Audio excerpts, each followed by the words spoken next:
Welcome to We Politics, brought to you by the Windsor-Essex Catholic District School Board. I'm your host, Rob Miller. During this series, we will be talking with the candidates in the Windsor and Essex ridings. All 17 federal candidates were invited. We will be talking with Darryl Burrell right after this word from our sponsor.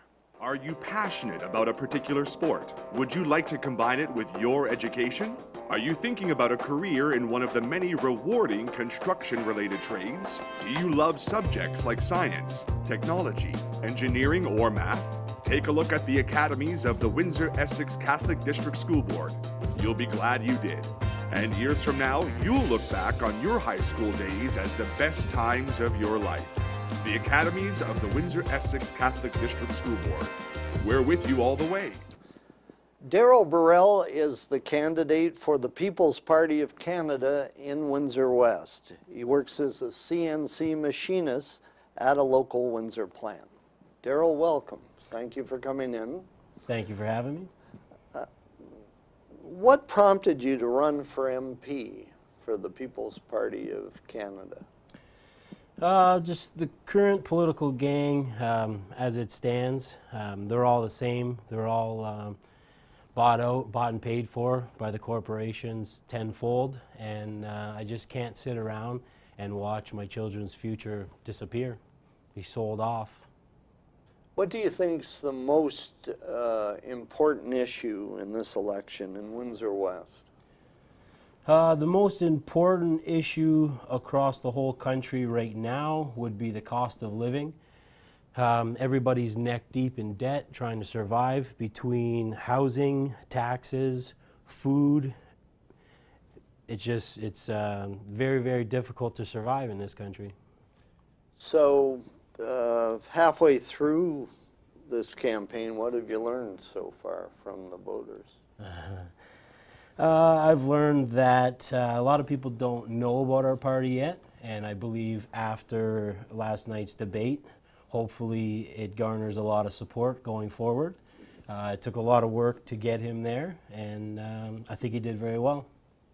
And you're talking about Maxime Bernier? Maxime Bernier, yes.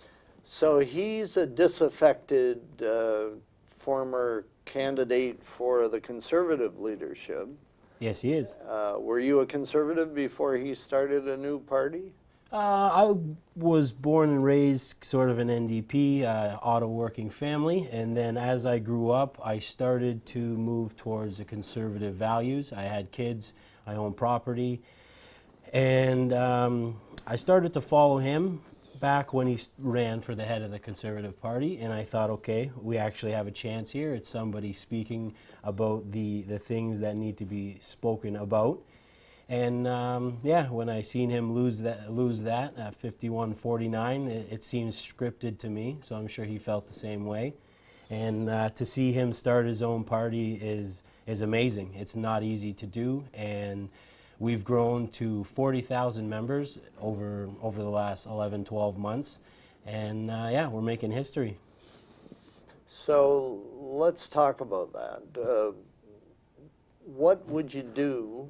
Manufacturing's big in Windsor West. Mm-hmm. That's not much of a secret. No. And you work in manufacturing.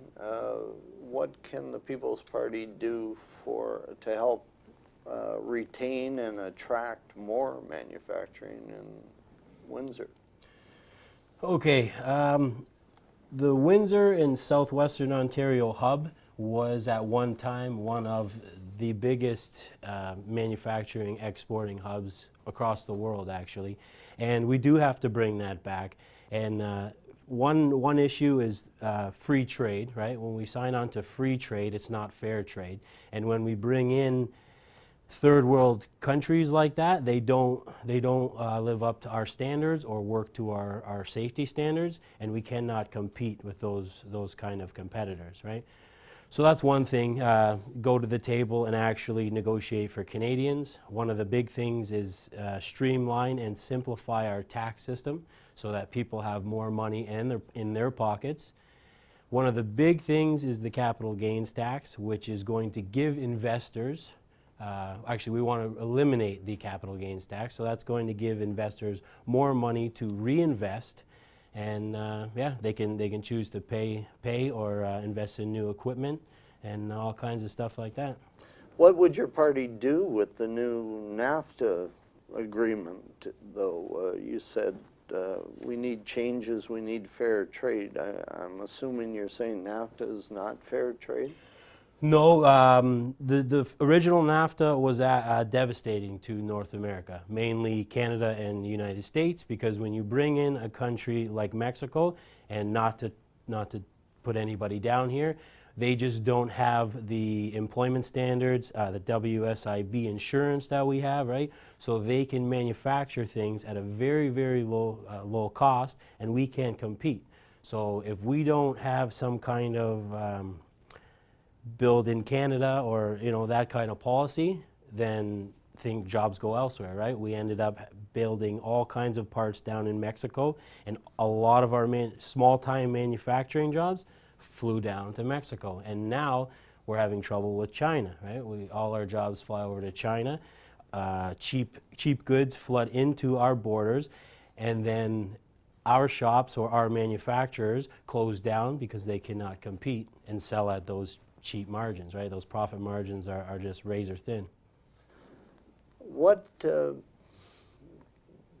you're working, but a lot of seniors and retirees are dependent on pensions and whatever income they can generate. Mm-hmm. What would your party do for seniors in Windsor West?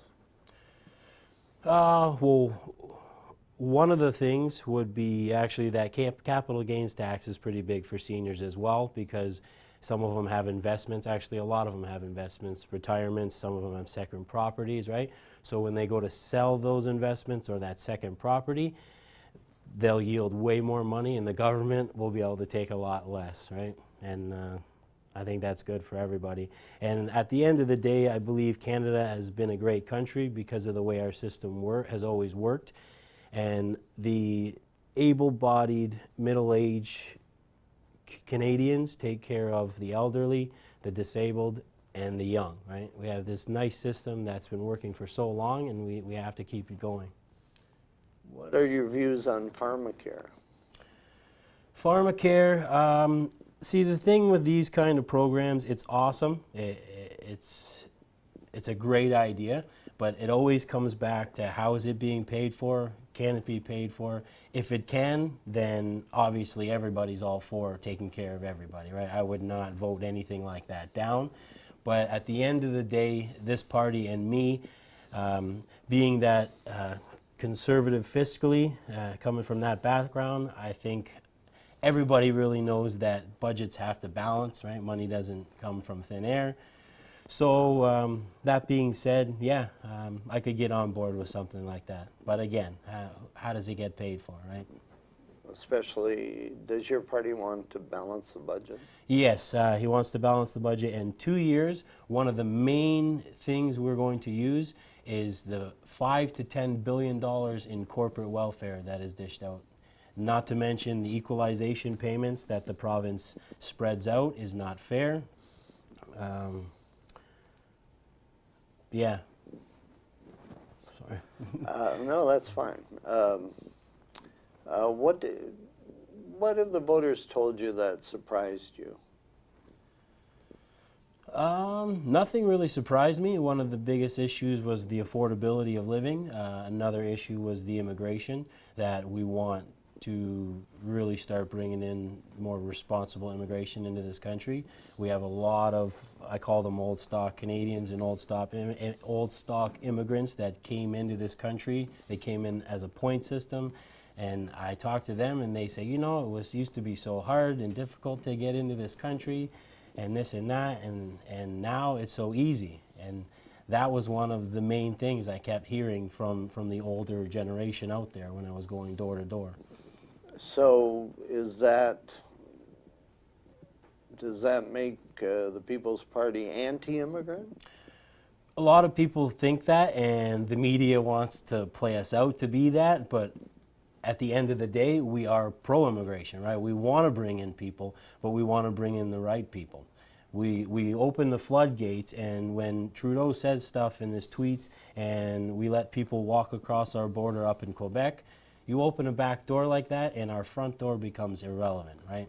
So you better expand on the right people, because you know what people are saying about your party. So, Right. So what do you mean by the right people? well, people with the right values. When people want to come here, they want to work hard and they want to assimilate into our culture, right? They don't Skilled trades? Yes, absolutely. We need skilled trades. We need skilled workers. We have a dying farming population, right? And why are we not taking in South African refugees when they're dying to get out of that area over there, right? But we give special treatment to organizations like the UN to tell us who we can take or who we should take, right? And whether we have to listen to them or not, we still do, right? We're part of the treaty, or I can't remember exactly the wording we're part of. But. Yeah, it's the UN. So what do you think, since there's a couple weeks left in the election campaign, what have you learned that's most misunderstood about your party? Just the racism and whatever word catchword they want to call us, right? Bigot, and yeah, we're not at all, right? I know I'm not. I know people have tweeted things or people have said things in the past or done things, but everybody's human, right? So Make mistakes. exactly, everybody makes mistakes, and if our prime minister can wear blackface and stuff like that, right? I mean, anybody can make mistakes as far as I'm concerned. Okay, we got 1 minute left. Here's your chance to tell the voters why they should vote for you in Windsor West. Okay, you should vote for me because I'm just a regular guy. I work a regular job. I pay taxes just like the rest of you. I have no corporate affiliation, and I am here and I want to stand up for you, the taxpayer, and the people. And yeah, vote your values. That's all I have to say. Thank you, Darryl. Thanks for being here. Thank you. And thank you for joining us on We Politics. We'll see you again real soon.